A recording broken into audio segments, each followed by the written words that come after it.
बेटा, तो आपका नेक्स्ट टॉपिक है सॉलिबिलिटी। ठीक है, तो हाँ जी, सॉलिबिलिटी से स्टार्ट करते हैं। हाँ, आपका एक साइड पीडीएफ को लिखिए देखना, दूसरे साइड में थोड़ा आपको समझाऊंगा। चलिए, सॉलिबिलिटी का सिंपल मीनिंग क्या होता है आपका?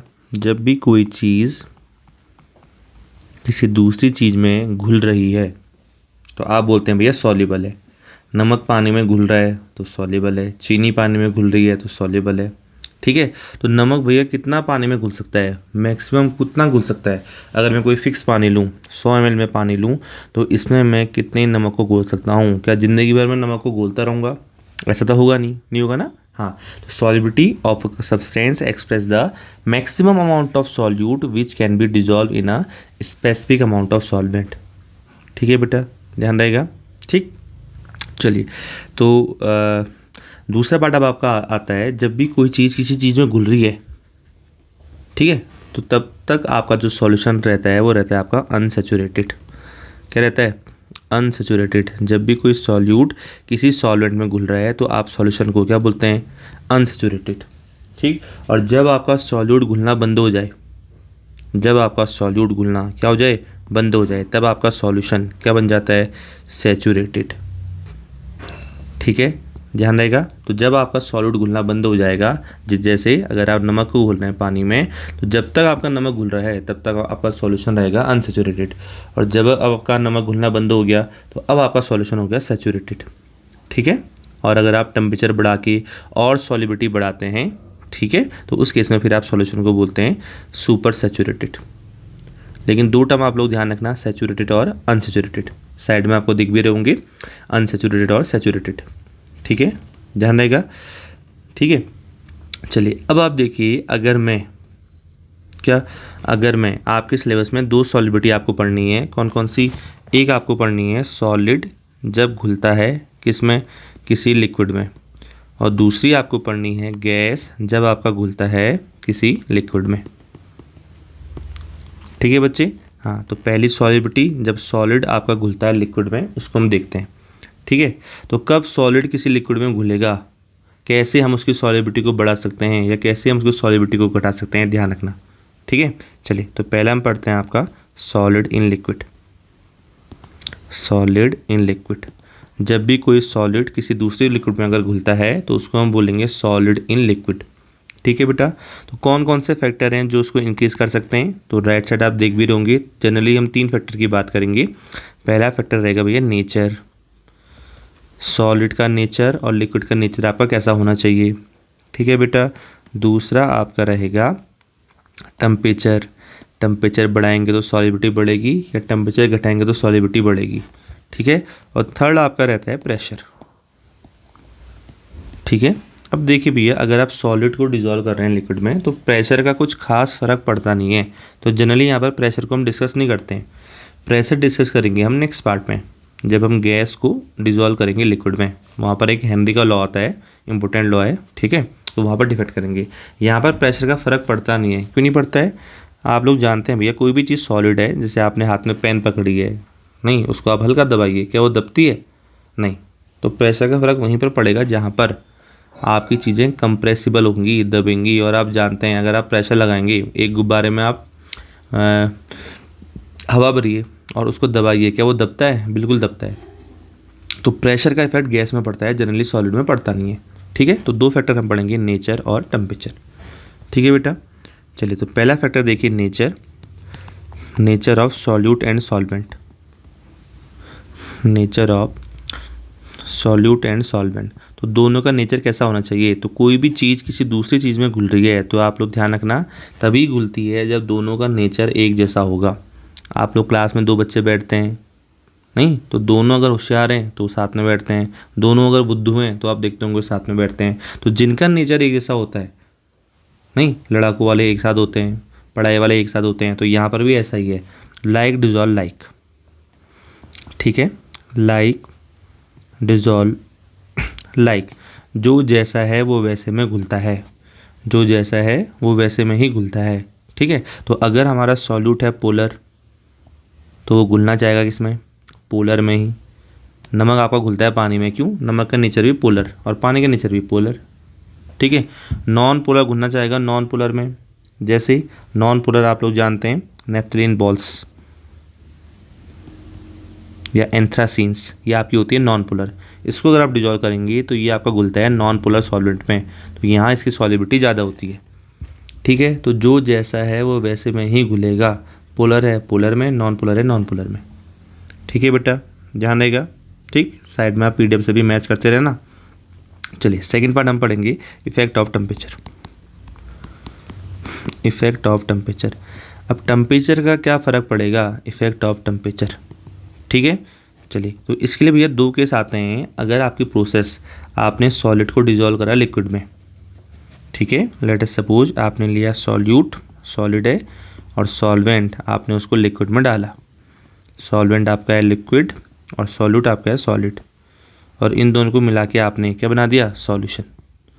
तो दो केस हो सकते हैं। इस केस में या तो हीट रिलीज होगी, या तो हीट क्या होगी बेटा आपका, एब्जॉर्ब होगी। या तो हीट होगी रिलीज, या तो हीट होगी ऑब्जॉर्व। ठीक, तो पहला केस में ले रहा हूँ, अगर डेल्टा एच की वैल्यू है नेगेटिव, यानी हीट क्या हो रही है, रिलीज हो रही है। ठीक है, और दूसरा केस में लेता हूँ आपका, डेल्टा एच की वैल्यू क्या होगी, पॉजिटिव, तो इस केस में हीट क्या होगी, एब्जॉर्व होगी। ठीक है, तो दो केस ध्यान रखना आप लोग, बोर्ड में भी पूछता है। अगर हीट रिलीज हो रही है तो अगर मैं टेम्परेचर को बढ़ाता हूँ, ठीक, तो टेम्परेचर को बढ़ाने पर मेरी सॉलिबिलिटी जो है वो आपका डिक्रीज़ करेगी। किस केस में, एक्सोथर्मिक के केस में। ठीक है, और अगर एंडोथर्मिक है, ये डेल्टा एच की वैल्यू अगर पॉजिटिव है तो ये आपका होता है एंडोथर्मिक। तो इस केस में अगर मैं टेम्परेचर को बढ़ाता हूँ तो बेटा मेरी सॉलिबिलिटी भी आपका क्या करती है, इंक्रीज़ करती है। ठीक है, इतना आप लोग डायरेक्टली याद करना। इसको एक्सप्लेन करते हैं वैसे ले चेस्टिलियर प्रिंसिपल से। 11th में आप लोगों ने पढ़ा होगा कि रिएक्शन उस डायरेक्शन में और जाती है जहाँ पर वो अपने ऊपर होने वाले चेंज को अंडू कर सके। ठीक है, हाँ, तो लॉन्ग टर्म के लिए अगर आपको याद करना है तो एक्सोथर्मिक प्रोसेस में अगर आप टेम्परेचर बढ़ाते हैं तो आपकी सॉलिबिलिटी घटती है, रिएक्शन पीछे की ओर आती है। और अगर आप किस में, एंडोथर्मिक प्रोसेस में, सेकेंड वाली प्रोसेस में अगर आप टेम्परेचर बढ़ाते हैं तो आपकी रिएक्शन आगे की ओर जाती है। जितना रिएक्शन आगे की ओर जाएगी उतना ही आपका क्या होगा, सॉलिबिलिटी बढ़ेगी। ठीक है बेटा, ठीक है बेटा, तो यहाँ भी आप ध्यान रखना। आप लोग दो केस देख भी सकते हैं। अगर आपकी रिएक्शन कैसी है, अगर आपकी रिएक्शन है एंडोथर्मिक, तो इस केस में अगर आप टेम्परेचर बढ़ाते हैं तो आपकी सॉलिबिलिटी क्या करती है, इंक्रीज़ करती है, रिएक्शन जाती है फॉरवर्ड आपका। ठीक है, ध्यान रहेगा इतना आप लोगों को। चलिए, तो दो आपके फैक्टर आप लोग ध्यान रखना। तीसरा इफेक्ट ऑफ प्रेशर है, प्रेशर का कोई खास रूल पड़ता नहीं है। ठीक है, चलिए तो दूसरा इसमें पार्ट पढ़ते हैं, solubility of gas in liquid. जब कोई गैस डिजॉल्व होती है किसी भी लिक्विड में तो उस केस में हम सॉलिबिलिटी को कैसे डिफाइन करते हैं। ठीक है, दूसरा आपका रहेगा gas in liquid. Gas in liquid, तो गैस आप लोग जानते हैं भैया, आप लोग जानते हैं समुद्र वगैरह में, नदी में बहुत सारी मछलियाँ होती हैं, बहुत सारे एक्वेटिक स्पीसीज होते हैं जो पानी में घुली हुई ऑक्सीजन से ही क्या लेते हैं, सांस लेते हैं एक्वेटिक स्पीसीज आपका। ठीक है, हाँ, तो वहाँ पर आप सॉलिबिलिटी को कैसे डिफाइन करेंगे, तो सॉलिबिलिटी वहाँ पर भी वैसे ही है जो हमारी पुरानी डेफिनेशन थी कि कितना मैक्सिमम अमाउंट किसी एक फिक्स अमाउंट ऑफ सॉल्वेंट में डिजॉल्व हो सकता है, उसको आप बोलेंगे सॉलिबिलिटी। ठीक है, चलिए मेन है आपके इसमें फैक्टर अफेक्टिंग, ध्यान रखना फैक्टर अफेक्टिंग कि कब सॉलिबिलिटी बढ़ेगी कब सॉलिबिलिटी घटेगी, फैक्टर अफेक्टिंग। ठीक है, तो जैसे अभी हमने सॉलिड इन लिक्विड में पढ़ा लगभग वैसा ही आपका है। पहला केस तो आपका वही होगा, क्या, दोनों का भैया नेचर। राइट साइड आप देख भी सकते हैं 3 पॉइंट आपको दिख रहे होंगे, कौन कौन से आपका, नेचर ऑफ गैस, दूसरा आपका टेम्परेचर, और तीसरा आपका प्रेशर। ठीक है, हाँ, तो पहला केस तो भैया नेचर, गैस का नेचर अगर पोलर है तो वो भी आपका किस में घुलना चाहेगी, पोलर सॉल्वेंट में ही घुलना चाहेगी। और गैस अगर नॉन पोलर है तो वो भी किस में घुलना चाहेगी, नॉन पोलर में ही। अब पोलर गैस कैसी होती है, जैसे HCl आपका पोलर है। पोलर जानते हैं ना आप लोग, जहाँ पर दोनों एटम्स के बीच में इलेक्ट्रोनेगेटिविटी का डिफरेंस होगा तो वहाँ पर एक पर चार्ज आप दिखाते हैं पार्शियल नेगेटिव, एक पर पार्शियल पॉजिटिव। तो जहाँ पर प्लस और माइनस चार्ज आएंगे वहाँ पर पोलरिटी आती है। तो ये आपका डिजॉल्व होती है वाटर पे, ठीक है। हाँ, तो नॉन पोलर गैस जैसे आपकी Cl2 गैस है, जैसे आपकी O2 गैस है, जैसे आपकी H2 गैस है, ये डिजॉल्व होना चाहती है कहाँ पर, आपका नॉन पोलर सॉल्वेंट में। कहाँ पर बेटा, नॉन पोलर सॉल्वेंट में, ठीक है। ध्यान देगा, जैसे आपका एल्कोहल है, ठीक है, जैसे आपका बेंजीन है, उसमें आपका, ठीक है। तो पहला पॉइंट सेम जैसा सॉलिड में पढ़ा था। दूसरा पॉइंट आपका रहेगा इफेक्ट ऑफ टेम्परेचर। अब टेम्परेचर का क्या फ़र्क पड़ेगा, ठीक है। तो यहाँ पर ध्यान रखना भैया, जनरली जब भी कोई गैस किसी लिक्विड में मिलती है, जब भी कोई गैस किसी लिक्विड सॉल्वेंट में मिलती है और मिलके सॉल्यूट पर सॉल्वेंट मिलके क्या बनाएंगे, सॉल्यूशन, तो जनरली हमेशा आपकी हीट रिलीज ही होती है, हमेशा आपकी हीट क्या होती है, रिलीज़। और जहाँ पर हीट रिलीज़ होती है वहाँ पर प्रोसेस क्या होती है, एक्सोथर्मिक।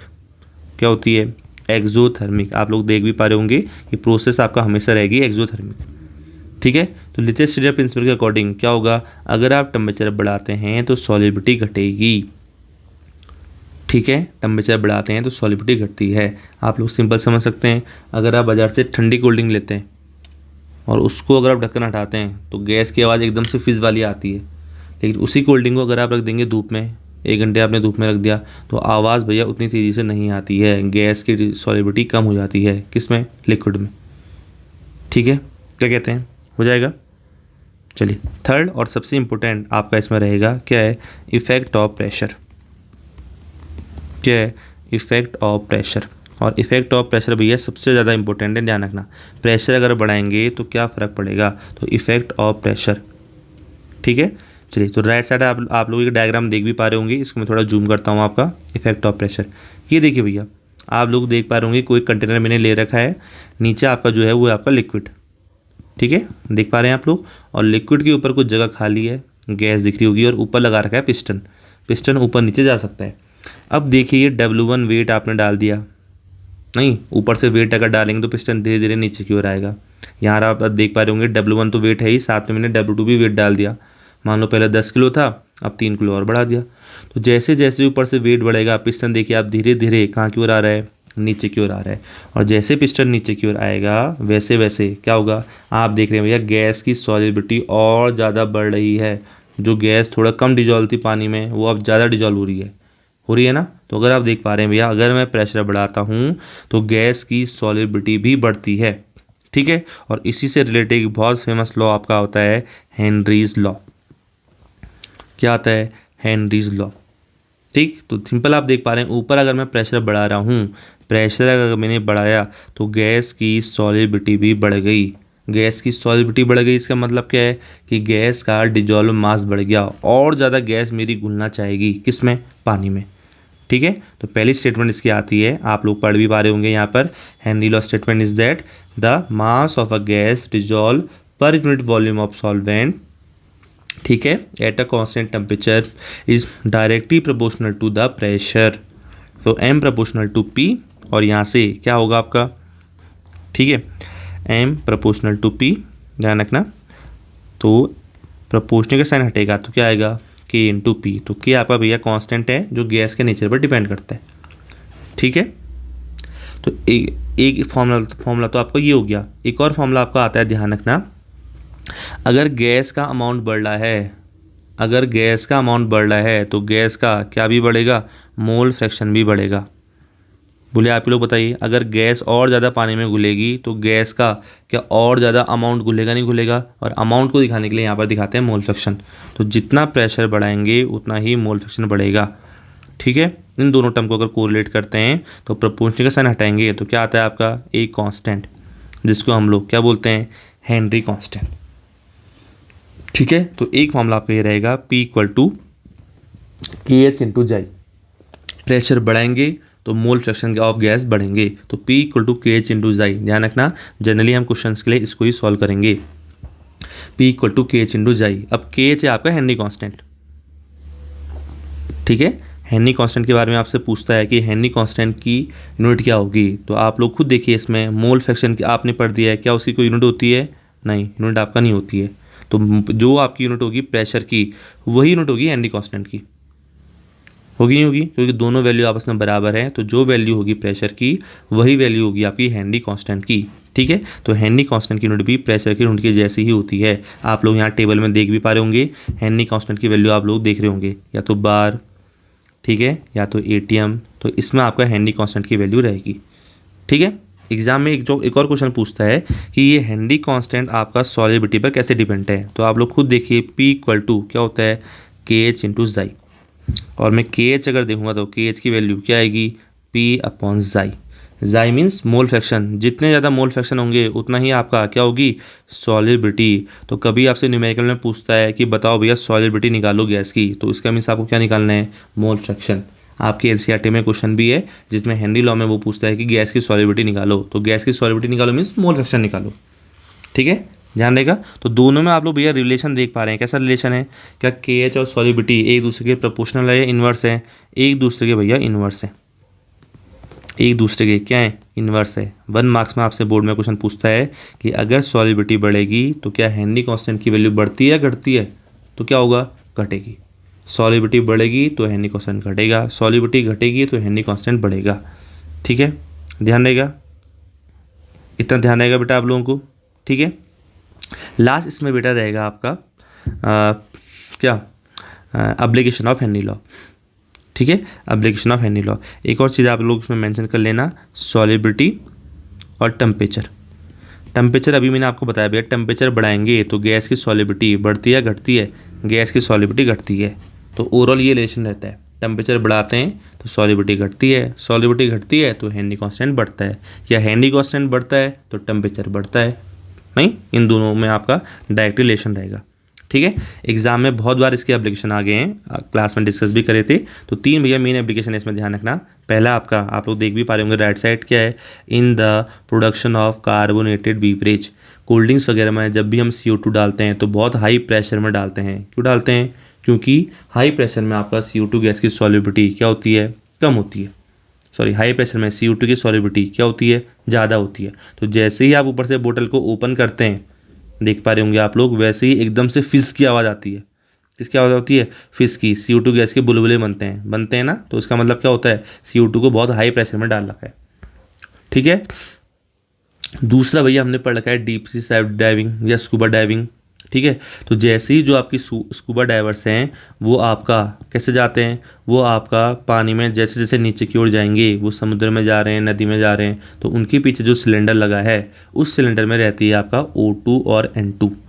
ठीक है, तो जैसे नीचे की ओर जाते हैं तो प्रेशर बढ़ेगा घटेगा, आप लोग बताइए, प्रेशर बढ़ेगा। और जैसे प्रेशर बढ़ेगा हम उस सिलेंडर से N2 और O2 को ले रहे हैं, तो N2 भी हमारी बॉडी में क्या होगी, डिज़ोल्व होगी। लेकिन जैसे ही हम दोबारा ऊपर की ओर आएंगे, बोले आप ही लोग बताइए, पानी का प्रेशर घटेगा या बढ़ेगा, घटेगा। और जैसे पानी का प्रेशर घटता है क्या होता है, N2 हमारे ब्लड से निकलना चाहती है, तो हमारी भैया नसों में बहुत जोर पड़ता है, और इसकी वजह से हमारी नसें भैया ब्लॉक हो जाती हैं, कभी कभी फट भी जाती हैं। ठीक है, जिस डिजीज़ को हम बोलते हैं आपका बेंड्स, BENDS। तो ये बहुत ही पेनफुल और डेंजरस होता है। ठीक है, क्योंकि O2 एकदम से ऐसे प्रेशर घटा रही है कि बबल्स क्रिएट करती है। ठीक है, हाँ, तो इसमें वॉमिटिंग वगैरह और नसें ब्लॉक वगैरह, इंसान की डेथ भी आपका हो सकती है, ध्यान रखना। ठीक है, तो इसको दूर करने के लिए हम क्या करते हैं, आप लोग देख पा रहे होंगे, N2 के साथ साथ थोड़ा सा मिलाते हैं हीलियम। N2 को ज़्यादा नहीं लेते हैं। क्यों नहीं लेते हैं, हीलियम को इसलिए डाइल्यूट करते हैं क्योंकि हीलियम की सॉलिबिलिटी बहुत ही कम होती है। ठीक है, हाँ, तो इस केस में जो है डिजीज़ है बेंड्स, ध्यान रखना, एग्जाम में बहुत बार पूछा भी है कि ये आपका बेंड से हमें छुटकारा मिल जाता है, तो हीलियम को भी डाइल्यूट करते हैं N2 के साथ, ध्यान रहेगा। ठीक है, और तीसरा आपका भैया हाई एल्टीट्यूड। जैसे आप लोग जानते हैं, हम पहाड़ों में, कोई इंसान अगर पहाड़ों में ऊपर की ओर चढ़ रहा है तो ऊपर चढ़ते चढ़ते चढ़ते चढ़ते चढ़ते क्या होता है, धीरे धीरे आपका एटमॉस्फेयर प्रेशर कम होता है, और एटमॉस्फेयर प्रेशर अगर कम होगा तो हमारे ब्लड में गैस की सॉलिबिलिटी, O2 की सॉलिबिलिटी क्या होगी, कम होगी, हमें ऑक्सीजन कम मिलेगी, और हमें ऑक्सीजन कम मिलेगी, लो ब्लड मिलेगी, तो हमारी दिमाग तक कम पहुँचेगी, हम लोग ना अच्छे से सोच पाएंगे, ना कुछ काम कर पाएंगे, कमजोरी लगेगी, जिस डिजीज़ को बोलते हैं एनॉक्सिया। क्या बोलते हैं, एनॉक्सिया। ठीक है, तो ये भी आपका हेनरी लॉ का एप्लीकेशन है। चढ़ाई में जाएंगे, प्रेशर घटेगा तो गैस की सॉलिबिलिटी भी घटेगी। ठीक है, तो 2 डिजीज ध्यान रखना, बेंड्स और एनॉक्सिया, ये आपकी इंपॉर्टेंट है। ठीक है बेटा, तो यहाँ पर आपका हेनरी लॉ वाला पार्ट पूरा होता है, solubility of solid, gas in liquid. तो 3 फैक्टर ध्यान रखना, पहला नेचर, नेचर एक जैसा होना चाहिए। दूसरा टेम्परेचर बढ़ाएंगे तो एक्सोथर्मिक में आपका घटेगी सॉलिबिलिटी और एंडोथर्मिक में बढ़ेगी। और तीसरा आपका प्रेशर। ठीक है बेटा, ओके, थैंक